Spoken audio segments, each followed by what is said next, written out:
Hello, all you positive heads out there. It's so good to be back with all you beautiful reflections of the one source consciousness that creates and animates all things.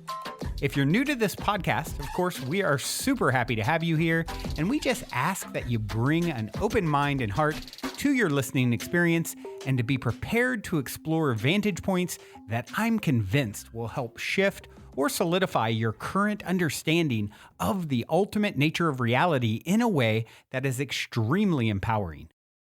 Speaking of exploring powerful perspectives, I'm super excited to announce the release of my very first book, The Golden Key: Modern Alchemy to Unlock Infinite Abundance. If you're ready to alchemize the circumstances in your life so that your abundance expands to an entirely new level in 2021, head over to goldenkey.gift to download the audio or ebook as my gift to you by using the code POSITIVEHEAD.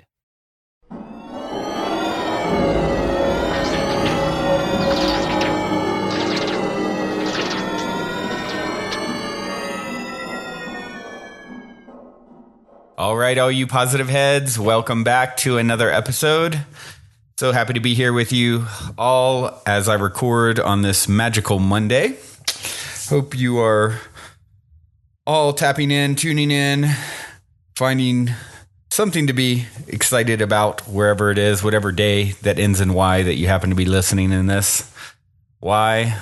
Why? Because choosing to feel good is a choice, right? And that's what we're going to talk about today. This is something we talk about most days, right? A lot of days. Had some cool little bit of last minute synchronicity question come in as well, right as I was about to turn on the microphone, literally like 120 seconds ago. Before I get to that, though, I would like to read a review. As you guys know, I get excited when you leave me some loving feedback on iTunes. It is the holy grail of all things podcasting and helping us to reach new people all the time. Thanks to you guys. So if you haven't reviewed on iTunes yet, please do. Definitely fuels my fire to keep doing this 5 days a week. And that's what Aaron did. Aaron went on and said, "Gratitude. Thank you so much for this podcast. You're a bright light in all you bring forth. About 10 years ago, I changed my unhappy life drastically. Getting a divorce, I decided to follow my dream and be a drummer, musician, creative person who loves health and nurturing of this earth. Since I made this choice, my life has been a beautiful series of synchronistic delights. Not all is pretty and high vibration, but my choices have rooted me in my knowing that we are all in this together. Thank you for all you do. Stay humble, peace, and love to you." Wow, peace and love to you, my friend. Thank you, Aaron. Yeah, isn't it wonderful when you actually have the courage to follow your higher calling, regardless of trying to guess all the steps. Well, if I'm a drummer and musician, what about this? What about the bills? Where is it going to lead me? Where am I going to be 20 steps from now? You can just put all that down and you can follow what you're being called to do, what your highest calling is, what your joy is, following your bliss, right? And you will see a beautiful series of synchronistic delights, as he said. And it is, and it may lead you. You may start as a drummer, which leads to something else, which leads to something else. We never know exactly where it's going to go, right? The synchronicities, as you guys know, the synchronicities happen nonstop with listeners on the show and whatever the topic of conversation is. And, literally all day, every day in my life. I was talking to someone about this yesterday, and it's just sort of even entertaining some of these concepts for the first time. And it's just so interesting. The difference when you've been in it for so long, it's become so apparent. And of course, healthy skepticism is a very, very good thing. And that's something that we're going to talk about as well. But for me, sometimes I forget how long I've sort of been on this path and how, it's just the synchronicity and so forth doesn't even shock me that much. I was talking to this person, actually, kind of a fun story. You guys know I love stories and sharing stories of synchronicity. I was talking to this person and just kind of giving them my whole spiel, all the stuff we talk about all the time on the show. And, sharing some stories of, how one time I was reading a book and it was talking about in that book, the messengers, it was talking about the 444 frequency and how that's when angelic entities will communicate with you. And I was sharing the story of how me and my friend Tyler were hanging out one night, and I was telling him about the book. And as we're talking about it, the fire alarm goes off in my house. And then a few hours later, and of course, let me back up. I was telling him how in the book that these angelic entities would create with the guy, would interact with the guy in the book by messing with, electrical devices and things like that. And he would get a lot of downloads at 444 and things like that. And I was just sharing all about what I was reading in the book. And right as I was talking about it, what happens? The alarm in my house goes off. Well, a few hours later, and of course, we're looking at each other. It's like midnight, and the fire alarm goes off for no reason. No one's cooking, nothing. And we're like, wow, okay, that was an interesting timing, as I'm telling you all about how these angelic entities communicate through electrical devices and so forth. Then a few hours later, reading someone tagged me on Facebook or something, and they were talking about angels on earth or something. I said, hey, Tyler, look at this. Someone just tagged me talking about angels. As I said that, the fire alarm went off again. It was like 4 a.m. at this point. Pretty wild, right? Well, as I'm telling this person the story, and the person was asking me to share with them stories that I had experienced, right? Tell me some really magical stories that are going to shake my belief system, right? So I'm telling, and that story comes up. And then I realize, as I'm telling him this story, I'm like, oh, snap. I just remembered this morning at 6 a.m., the alarm went off in the hotel room I was staying in. I'm traveling, and at 6 a.m. that very morning, yesterday, the alarm went off. Now, keep in mind, the story I was sharing with him, with my friend Tyler, is from like 2 years ago. So I'm telling him this story, and I'm like, oh, now I know why the alarm went off at 6 a.m. this morning, because it just adds another layer of validation to what I'm talking about here. So it's just, for me, I mean, there's so much of this stuff. It's just incredible. And, but yet someone who is new to it could still look at it and say, oh, okay, that's a coincidence. That's a coincidence. After you have so many and layers, and sometimes they're 10 layers deep, it just gets to be, pretty apparent. And what I always say is, skepticism is good. Healthy skepticism is a very, very good thing. Arthur Conan Doyle said healthy skepticism is the basis of all accurate observation. So I'm all for it. But, once again, once you've had so much experience, it really is. It helps to guide us on the path. So it sounds like Aaron is learning how to perceive those synchronicities and those cues from the universe as he's making decisions on what direction to go. And that is it's a reassuring thing, isn't it? It definitely feels good to have those sorts of signs and indicators on where to go. Not just something, not just a story necessarily, but a lot of times when we're trying to choose which direction to proceed in our life, these things will happen time and time again when you're open to them. So anyway, moving right along. Thank you, Aaron, once again for reviewing there. I would like to take a moment and right as I was about to start this particular show, I had a question come in, literally, as I mentioned, and it fit very well with what we're going to talk about here. So I'll read it. It goes like this. Love the podcast. I have an anonymous question I'd love for you to address on the podcast in case this may help others with my same issue. I grew up in poverty with a mother that worked around the clock, so I vowed to myself I'd become a rich adult and take care of her one day. Fast forward to my late 30s, and I haven't achieved that yet. My peers perceive me as successful, but I feel an immense disappointment in myself. My question is, could I be attracting lack and chaos in my life? Everyone around me is constantly in a financial struggle. My parents, siblings, even my boyfriend at times. Anything that remotely reminds me of the impoverished neighborhood I grew up in is highly agitating to me, but I keep having those encounters. For example, I moved into my boyfriend's apartment and his neighbors were constantly loud and disruptive. We moved into a new area that is considered the posh side of town, and our new neighbor beside us was loud and disruptive. Moved yet again, and the neighbor below us, loud and disruptive. I don't think it's a coincidence when I'm paying over $1,000 a month to live in a nice area, but somehow keep encountering neighbors whose chaotic behavior reminds me of the ghetto neighborhood I grew up in. Is there a lesson that I'm missing in this? And I wanted to read this, like I said, because it really goes right along synchronistically with what I was about to talk about today. It is the idea of living in heaven and hell. I had found a quote from Mark Twain says, "I don't like to commit myself about heaven and hell. I have friends in both places." Osho, here's a quote. The next quote I had queued up to help answer this question, this anonymous question. "If you suffer, it's because of you.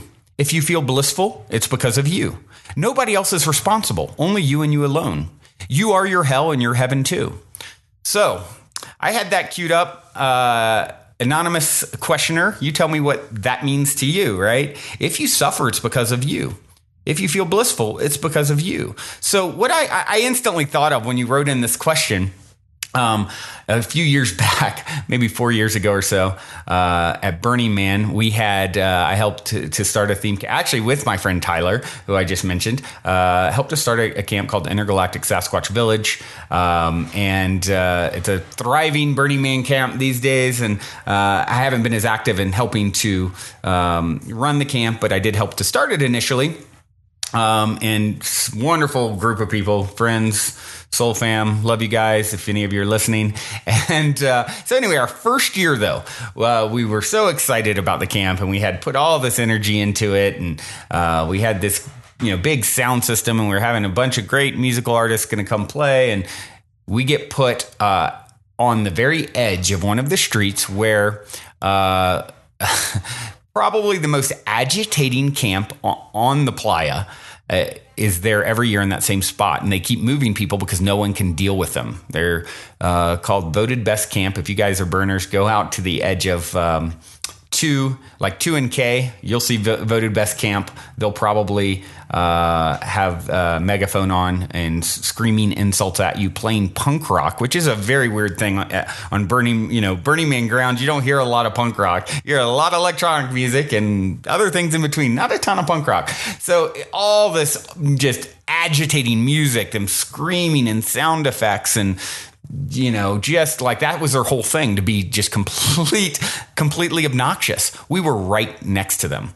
And I remember at the time, these were my neighbors for the week. We'd put all this energy and so forth into having this wonderful experience. I wanted, this blissed out, cool, chill, amazing music and vibes and cool people. And what do I get? I get voted best camp, right? But I very quickly looked at it from the perspective of, like this person said, is there a lesson that I'm missing? Well, I would suggest this, anonymous questioner, is what about just, obviously you're seeing it keeps being served up to you. You see that you keep resisting it, right? You are repulsed by it, as you said, or something to that effect, right? So what if you just learn to accept it, understand that it's a part of you? This is all a part of you. These situations keep coming up because you resist them. What you resist persists, right? And what you accept, you move through. So that is the best advice that I can give you. What if you went to those neighbors and you got to know them?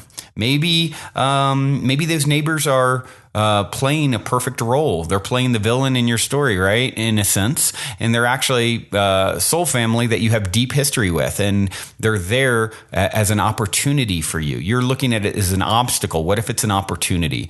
What if, a lot of the people, in our camp became great friends with the guys over in Voted Best Camp. And they ended up being really nice people. And, to this day, we haven't been next to them for many years, but people from our camp always go over and visit. And, and it was realizing, this is sort of their shtick. It's kind of like testing you. And so that's what I would say is happening here. They're your Voted Best Camp. And instead of resisting them, the idea of poverty, what if you loved it? What if you loved it by understanding that it's part of the contrast? and understanding that you have the choice, and it's not happening to you. You can choose to be in heaven or hell in any given moment. And that would be, and that's exactly what I had to do, by the way, with that camp. I just had to, I quickly recognized the opportunity in disguise, and I stopped any resistance that I had the first day or two towards it, and just accepted it fully. Would sing along if it was a song that I knew, or whatever, and it ended up no longer bothering me. I actually kind of tuned it out where it didn't. It's like it just no longer affected my world. And the first day or two, I was really like disappointed with it. So that's my advice to you. Hopefully that helps. And thank you so much for your timing here, because like I said, talking about being in heaven and hell is exactly what this is a reflection of, right? I don't like to kid myself about heaven and hell. I have friends in both places. If you suffer, it's because of you. If you feel blissful, it's because of you. Nobody causes you to feel anything, right? And so what I'd like to do actually now is play a clip. This is a conversation between Esther Hicks and Wayne Dyer. And it's titled, "This Life is Either Your Heaven or Hell." And found this on YouTube, a few minutes long. Let's take a listen.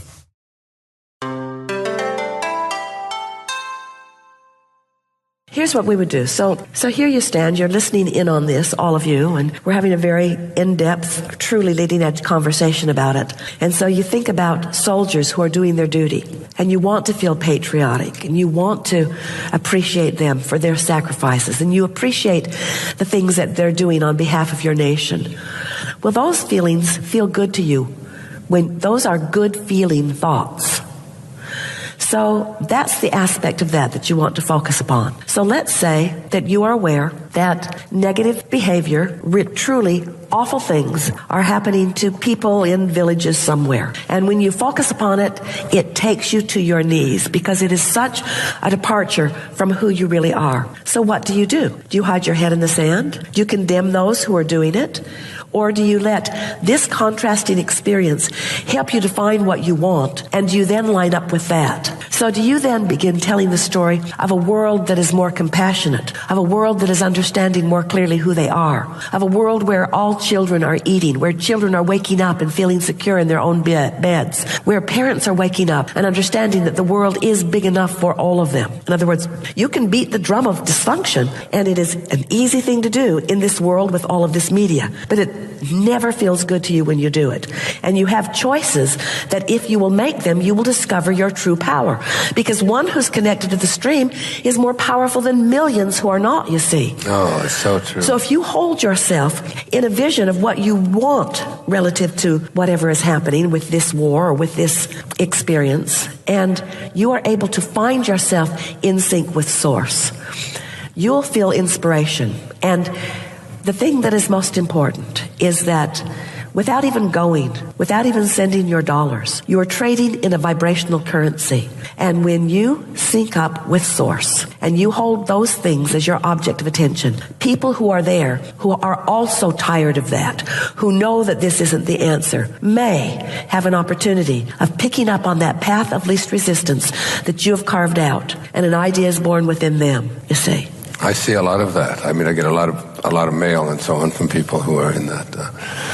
You can change the world, but the world doesn't need to be changed. And that seems like a paradox. But if you believe the world needs to be changed, and so you're efforting, now you're preventing your alignment with the Source that allows you the goods in order to change it. And so you have to work yourself into alignment, and then get on the high-flying disc, and then. I think about, it's like so much of our, I often give it in my talks, give this example of if I gave you a currency of $1 million, and I said, go out and spend this on everything that you want. We can go to the mall and just buy anything that you want, and you could start walking through stores, and every store you go into, you buy something that you don't like. Send me 10 of these, send me 50 of these, and then you get home and you ask, why is my house filled with so much stuff that I don't want? And the answer I always say is because you're crazy. Because you tried to fill the void with action. You tried to fill the void. You're looking for love in all the wrong places. Right. You tried to fill the void with action and things rather than alignment. And that doesn't mean that in alignment you won't be inspired to want some things. But if the inspiration comes from alignment, they will be meaningful things. Right. But isn't so much of our inner attention not only on what we don't want, and we spend this currency, which is our thoughts, to create what we want, but it's on what other people want for us, or it's on how things used to be, or it's even on what is. I mean, if you don't like what is, and your thoughts are on what is, it seems to me that you're going to just create more and more of what is. It comes from people's belief that they should face reality. And most people offer most of their vibration in response to what they're observing. So they observe it, they offer a vibration, they get more of it. And so, of course, they come to believe it because they focused on it and it came to them, and so they believe it. But when you realize that you have the option of focusing on things that you really want and that those things will come to you too, then you're a deliberate creator rather than a creator by default. It's a wonderful thing when you realize how quickly law of attraction is responding to your vibration. But it is an even more wonderful thing when you realize that law of attraction is responding to your vibration and that you can feel the alignment, resonance, or misalignment, discord of law of attraction responding to the source within you. Now that's something that we've not talked about before. As you have been expanding and evolving, the source within you is beating the drum of who you are. And there's this powerful trajectory of wonderful things flowing to you. And when you get off the track from that, you really feel it, you see. And when you relax and let yourself get back on the track, then you feel your clarity, then you feel your abundance, then you feel your worthiness, then you feel your fun and vitality and eagerness and passion. Then life is good for you, just the way you intended. Are there ascended masters out there? I mean, we hear so much about people like Saint Germain and Jesus and people who are Babaji. This alignment is not like a college degree. Well, once you achieve it, it is yours forevermore. It either is or it isn't in the moment.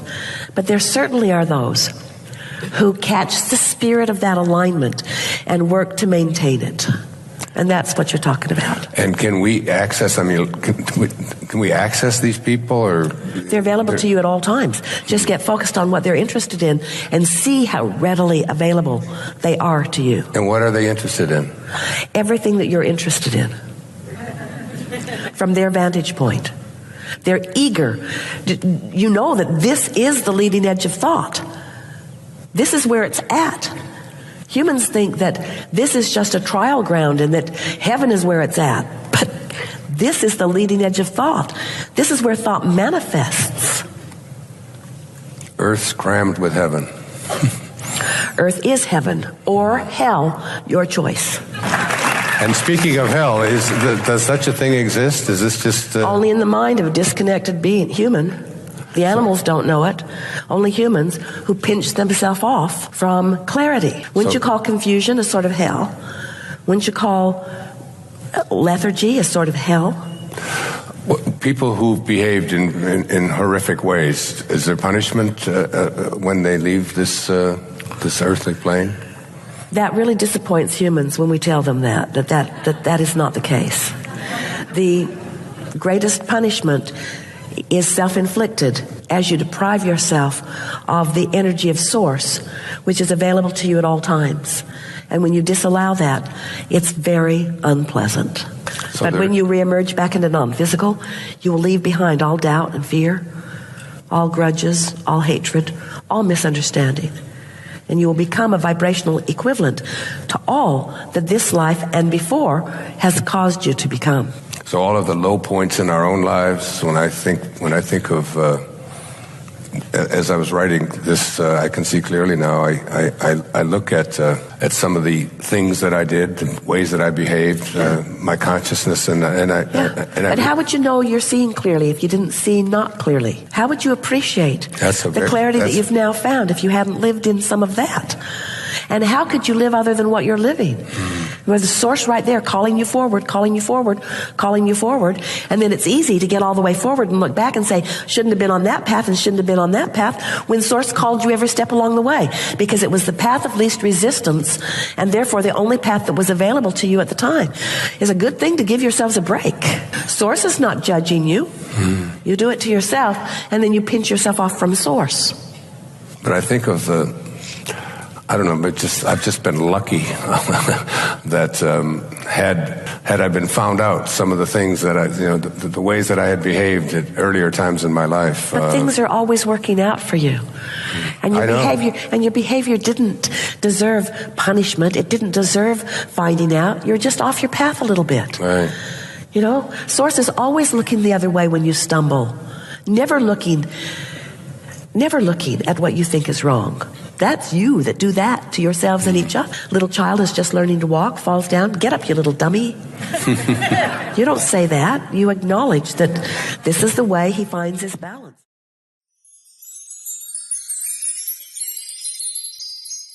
What a great clip, right? You have choices. If you make them, you'll feel your true power. Hold your vision relative to what is happening. You'll sync with the source and find inspiration, right? I love how Abraham talks here about without sending dollars, you're trading a vibrational currency, because that's a big one that we all have dealt with. And that's one that comes up all the time. What about the people starving? What about they're giving you the contrast? That is, you have the choice to let that disempower you. You have the choice to let that contrast help you hold a vision that's in sync with what you want to see more of. And that's always what's happening. Everything that you're getting is always giving you feedback. Everything's a feedback loop to help you just figure out what rocket of desire you want to send off into, your vibrational escrow next, right? And so use it as that. Don't let any of it disempower you. Let everything that happens further empower you. And how do we do that? By understanding, having a deeper understanding, expanding our awareness, and learning how to spin stories. You got to become like a spin doctor, right? And that's really what it is. You want to be a spin doctor. You want to tell a story. Oh, this happened. This negative thing is happening. Let me spin that into how it works for me. Because based off of how you spin it really determines what it's going to be for you, right? And once you get good at that, you become, it's like whatever comes at you, you're loving it. You're spinning it. You're the alchemist, right? You're transmuting everything into gold. And understanding so many of us, and I'm guilty of it. The world doesn't need to be changed. Work yourself in alignment and use it as contrast. You're not here to, the best service you can offer is changing yourself, because as you expand and grow, you are a reflection of the whole, right? That's the number one way we can be empowered. So many of us feel disempowered. It's too big. The problem's too big. No, it's not. The problem is personal. You are a fractal of the larger problem and the larger solution. And you have the option to always focus on the things you want. That's the difference between a deliberate creator and a creator by default. And that's really what we're learning here. That's what this show is about, right? How do we become aware? How do we all become deliberate creators? This is the way. Becoming a spin doctor, understanding how to spin whatever's happening to your favor, becoming that alchemist. Stop creating by default. And it's exciting too when we see it work. Law of attraction responds quickly. It's great when you start to get sensitive enough when you can feel your alignment or your misalignment. I know I'm finally getting there where I'm very sensitive to the fact when I'm out of alignment, and it's like alarms going off. To reference the alarms from earlier, when I'm out of alignment, I can feel that. I know I'm like, oh, I've chosen. And how did I get there? I've chosen thoughts, right? It didn't happen to me. No one caused me to think anyone. If I suffer, it's because of me. It's a choice. And I've chosen thoughts that have led to down a certain path. And then I build on those thoughts that are out of alignment. And when you start thinking of it, like I've heard Abraham talked about before as like speed bumps, like when you're, veering off the road and you hit those bumps on the side of the road. Think of your misalignment as speed bumps. So they're actually a good thing. It's like putting your hand on the hot stove. Good thing you can feel pain. Otherwise, you'd leave your hand there and melt it and not know that you're hurting anything, right? So same thing. And, as she said, then you got to understand. And of course, as we talk about all the time here on the show as well, it's a daily conscious effort. It's not like a college degree. It is or it isn't in the moment. Now, we do get predispositions. We get trained in a certain way. We rewire our brain. We know as you start to change your thoughts about things, actually you form new synapses, you rewire things in your brain. And so it becomes your natural disposition to view things or deal with things in the way that, we're all here learning to do. Right. But it takes so you can have tendencies, but at the end of the day, it's not like once you've made it, you can get out of alignment again. And that's fine. I love how she talks about, speaking of heaven and hell, one of the reasons I actually wanted to bring this up, because we've talked a little bit about religion in the last week or two. And that's a big one for people, fear of religion, fear of hell, right? This idea that's been put into our head. And, it's only when you're out of alignment that you're in hell. We can both be in the same place simultaneously, sitting in the same room, and I can be blissed out of my mind, and someone next to me could be in complete agony because of their thoughts, right? What's going on internally. And when you understand that heaven and hell is not this place that is out there, it's now. You're in eternity now. Time is an illusion. We are floating in eternity right now, ladies and gentlemen. And this is the leading edge of thought. People always think, I can't wait to get to heaven. I can't wait to get to heaven. And I love how Abraham talks about that. It really rings true. This is the leading edge. This is that cutting edge of thought. This is what you wanted to come to experience and mix it up. This is where the adventurers go. They come into the third dimension and experience and put themselves to the test to see if they can shake off the amnesia and remember who and what they are. And we're doing it. We're getting it. We're getting a gold star when we go back for making it, guys. I mean, the fact that you're here and listening to this and even open to this at all is a huge, huge success. Do you know how many people have come into 3D and completely fall into the very convincing illusion of separation?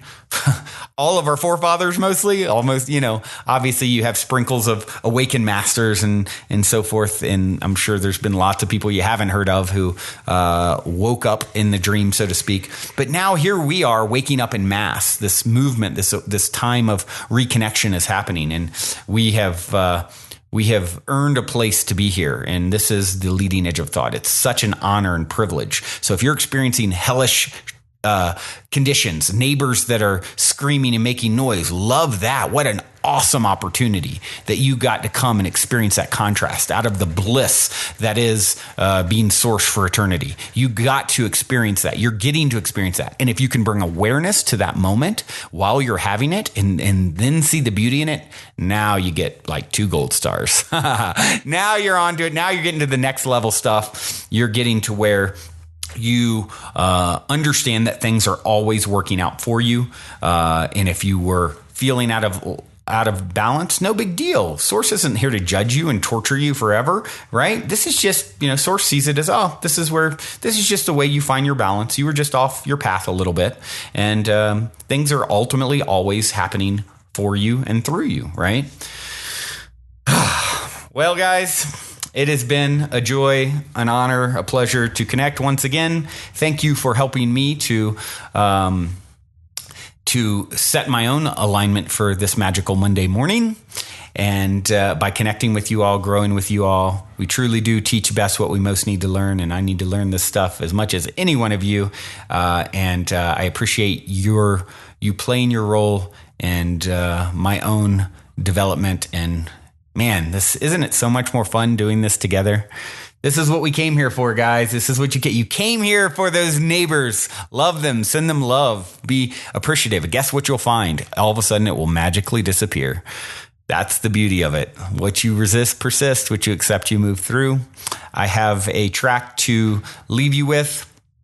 This is Charles I with Closey. This song is called The Mist. Hope you enjoy.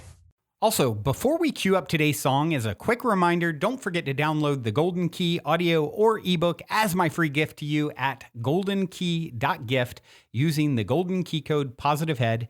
And please, if you enjoy my gift, leave a positive review on Amazon so others can unlock their lives with the help of the Golden Key as well.